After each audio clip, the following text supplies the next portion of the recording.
What is up, gamers? The Red Dragon here, and we are checking out some Need for Speed Rivals.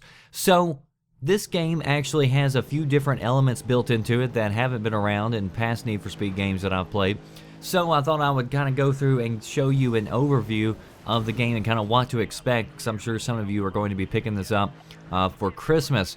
So, in this particular game, one of the cool things about Need for Speed has always been the ability to run away from cops in most of the games. Now, in this particular game, you can actually play as the cops. So there's two campaigns built in.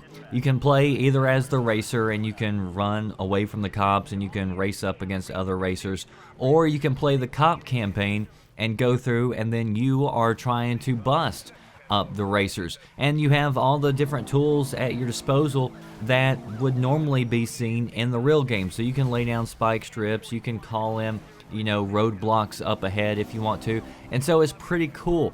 Now, I'm going to do a video a little bit later on through the racer and the cop, showing you each one, and I'll go in depth with each one, but in this video I just kind of wanted to do a short overview. So as you prepare to enter the game, you're going to be placed into an open world, and so it's an open world map. You can jump in there, you can just start driving around if you want to, and as you're driving along, you'll find different races that you can start if you want. But also from the map, you can go ahead and select different races and elements that you want to. So the game has made it really easy. It's given you a lot of options depending on what you want to do.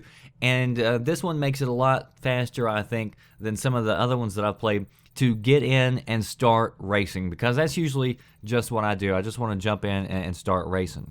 Now, one thing about this world is the fact that there are other players in it. So this is a multiplayer and single player game kind of welded into one. So you're going to have other players who are also on the map, and they're doing their own thing. They're doing their own races. Some of them might be playing as racers. Some of them might be playing as cops.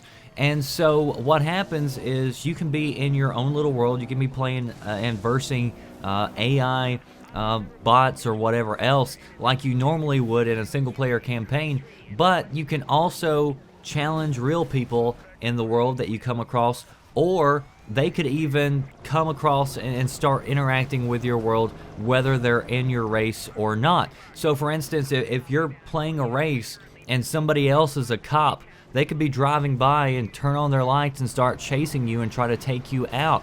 So it's pretty cool, because I really didn't think that I would probably like it at first, because usually these types of games I usually just don't ever play multiplayer on.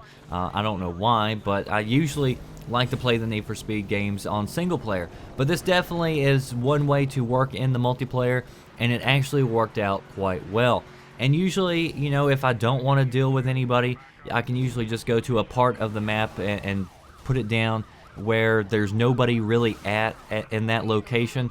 And so if you don't want to mess with anybody, then that's one way to kind of steer clear from them. But really, it works out pretty well from everything that I've experienced so far. And this is one game that I've spent a good bit of time on since the Xbox One's release. So there's not a ton of games out there to select from, but this is one game that I've definitely had a lot of fun with so far. So stay tuned, and again, I'll do a video where I'll go through the cop and the racers. I'll show you the customizations and things that you can do with each one, and I'll also give you some tips. That does it for me, The Red Dragon. I'll see you next time. Thanks for watching.